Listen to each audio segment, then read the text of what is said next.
Today, I am going to show you how to cut beans for the preparation of chow mein or the noodles. These are the fresh beans which I brought from the market, and I've made sure that they are very tender and little thicker. Now here I've removed the stalk portion and the bottom portion of the beans and kept it ready. Now let us begin the cutting. Now here you will have to take each bean separately, and then you can give it a center cut like this, so that it is cut into two lengthy pieces. And now keep it aside. Hold the beans tightly and give it a slit in the center. Now you can see how the beans is split into two pieces now.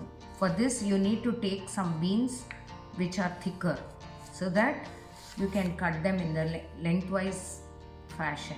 You can even cut it like this using your hands, into two pieces like this. All the beans is cut into in a slender fashion. Just turn all this beans cut lengthwise and then keep it together. And now, depending on the size you require for adding for the noodles, you can just cut them, cross cut it like this, and then you will see that each piece is slender like this and lengthy, as you know, and very convenient for adding into the noodles, for making the noodles.